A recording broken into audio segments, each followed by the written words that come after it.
عورت کا عیدگاہ میں جا کر دعا میں شامل ہونا، کیا عید کے دن عورت کو بھی عیدگاہ جانا چاہیے اور وہاں جا کر دعا میں شامل ہونا ضروری ہے؟ نبیہہ اعجاز نیپال سے، حدیث میں آتا ہے نبی صلی اللہ علیہ وسلم نے فرمایا کہ عید کے دن خواتین بھی عیدگاہ میں آئیں، یہاں تک کہ جو حائضہ خواتین ہیں وہ بھی آئیں تاکہ مسلمانوں کے ساتھ دعا میں شریک ہو۔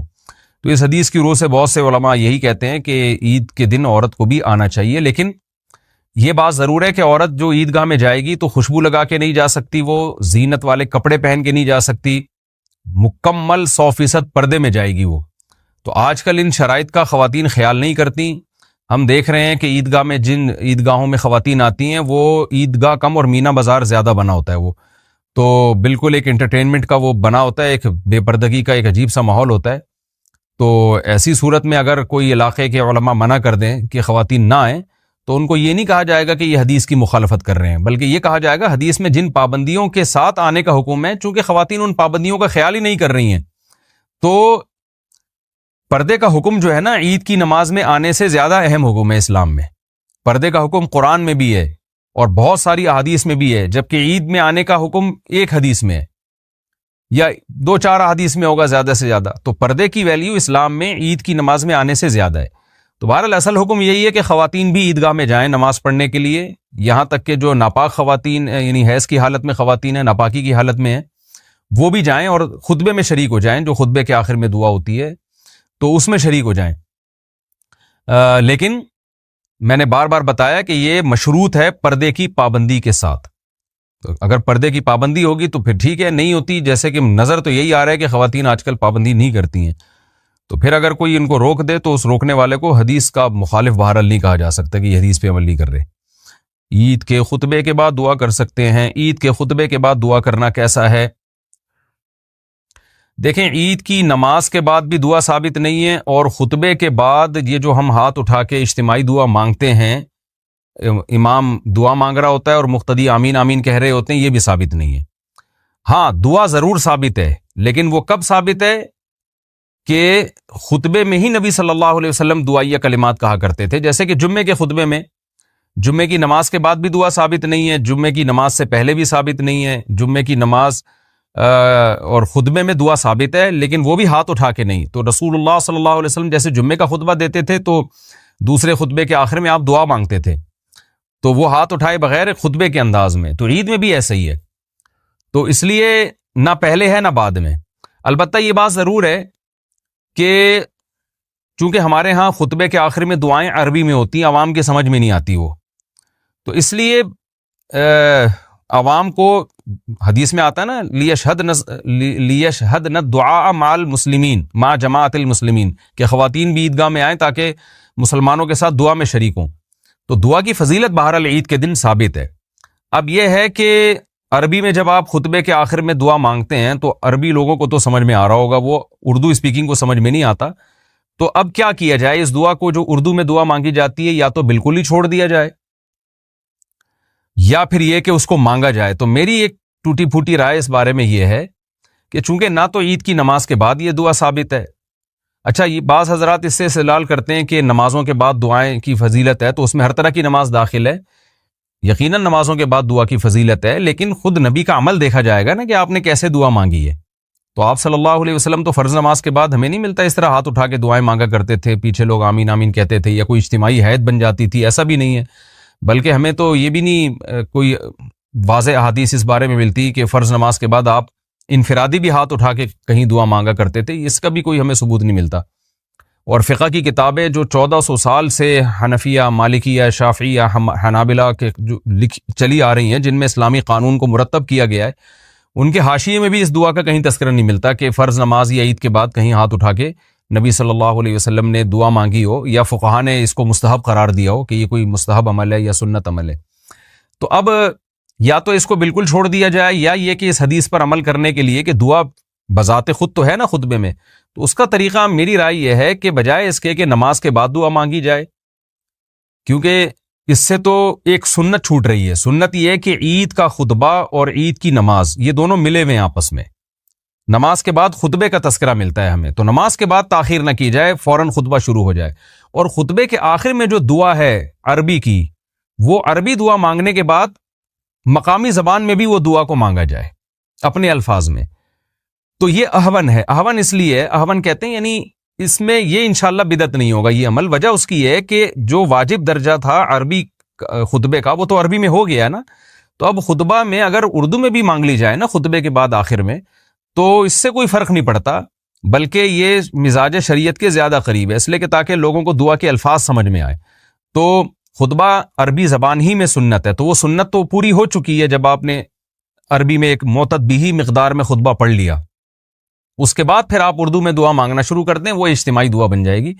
وہ میرا خیال ہے ٹھیک عمل ہے، لیکن یہ جو آج کل ایک عمل شروع ہو گیا ہے بعض اداروں میں کہ عید کی نماز کے بعد اجتماعی دعائیں مانگی جاتی ہیں، میری رائے میں یہ عمل بالکل ایک عجیب سی چیز شروع ہو گئی ہے جو 1400 سال میں نہیں تھی، واللہ عالم۔ بہرحال بعض علماء اس کو کہہ رہے ہیں کہ ٹھیک ہے، لیکن ہمیں اس پر اطمینان نہیں۔ آگے چلتے تو مانگنی ہو نا، اگر مانگنی ہی ہو تو خطبے کے آخر میں مانگی جائے، خطبے کے بعد مانگی جائے۔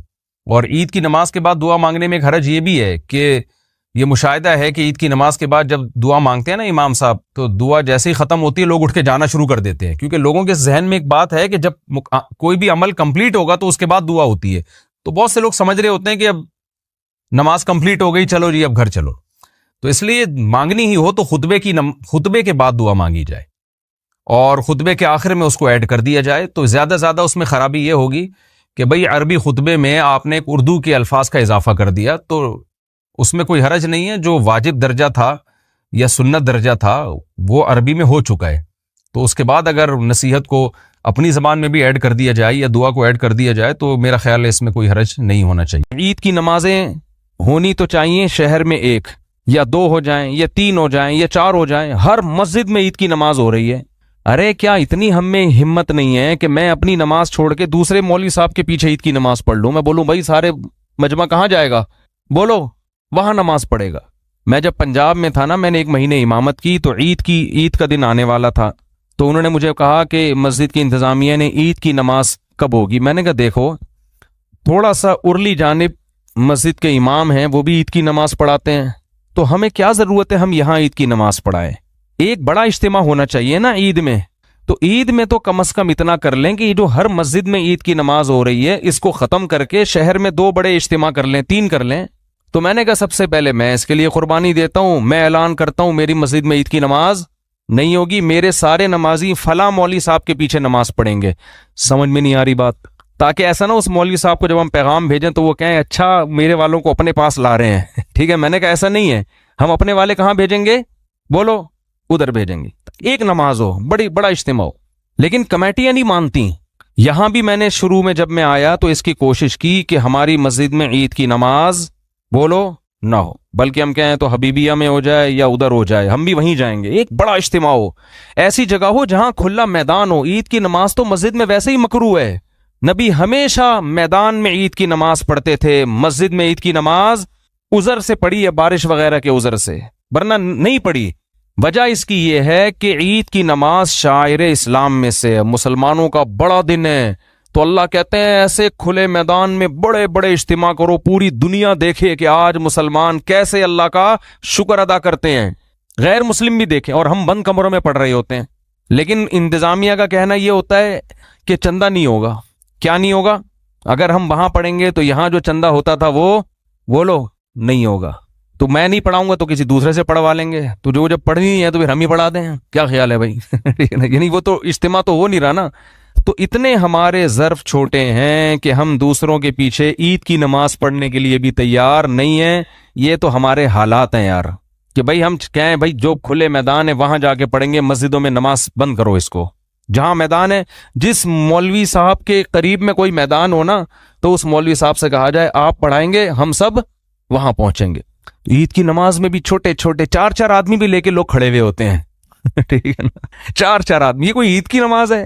قندھار میں جب ادھر حکومت تھی افغان طالبان کی، تو پورے شہر میں ایک عید کی نماز ہوتی تھی، اور جو علماء گئے ہیں وہ بتاتے ہیں اتنا بڑا اجتماع ہوتا تھا، پھر اوپر سے نا وہ جٹ طیارے بھی گھومتے تھے نماز، وہ اور اسلام کی ایک طاقت اور شوکت کو دکھایا جاتا تھا، اور جو ملک کا سربراہ ہے وہ آ کے عید کی نماز پڑھایا کرتا تھا۔ یہ ایک شاعر اسلام میں سے ہے۔ تو اتنے چھوٹے ہر آدمی اخپل طریقے سے چھوٹے چھوٹے عید کے اجتماع کر رہا ہے کہ میرے نمازی وہاں نہ جائیں، ٹھیک ہے نا، چاروں بلے ان کو میں کھینچ کے رکھوں. اور یہ سارا سیٹ اپ چندوں کی وجہ سے ہوتا ہے. مسجدوں کے مصارف پورے نہیں ہوتے تو یہ حساب کتاب ہوتا ہے. ظاہر چندہ ہوگا، چندہ نہیں، ورنہ چندہ نہیں ہوتا. بھائی یہ جو عید کی نماز ہے نا، اس کے بارے میں لوگ بہت پوچھ رہے ہیں کہ اگر گورنمنٹ کی طرف سے مسجدوں میں کراؤڈ پر پابندی ہو تو کیا ہم اخپل طریقے سے گھر میں عید کی نماز پڑھ سکتے ہیں؟ گھروں میں عید کی نماز جائز نہیں ہے، نہ جمعہ جائز ہے نہ عید کی نماز جائز ہے. کیونکہ جمعہ اور عید کی نماز کے لیے بیسک شرط جو فقہا بیان کرتے ہیں وہ ہے اذن عام، کھلی اجازت ہو. آپ گھر میں اگر جمعہ پڑھیں دروازہ کھول دیں، سب کو آنے کی اجازت ہے. اور لوگ کہتے ہیں اس کی دلیل کیا ہے؟ بھائی اس کی دلیل یہ کہ جمعہ اور عید یہ شاعر اسلام میں سے ہے، یہ بند کمروں میں نہیں ہوتا. اس سے جمعے اور عید کی ویلیو ختم ہو جاتی ہے. جیسے نبی صلی اللہ علیہ وسلم کے دور میں گاؤں میں کہیں کبھی جمعہ نہیں ہوا. مدینہ کے ارد گرد کے جو گاؤں کے لوگ تھے وہ جمعہ آ کے پڑھتے تھے کہاں؟ مدینہ میں. گاؤں میں نہیں قائم کیا کیونکہ یہ شاعر اسلام میں سے ہے نا. تو اب یہ کیسی اجازت ہے کہ نبی کے دور میں گاؤں کے لوگ شہر میں آ کے پڑھ رہے ہیں اور یہاں شہر کے لوگ اپنے اپنے گھروں میں بند ہو کے پڑھ رہے ہیں؟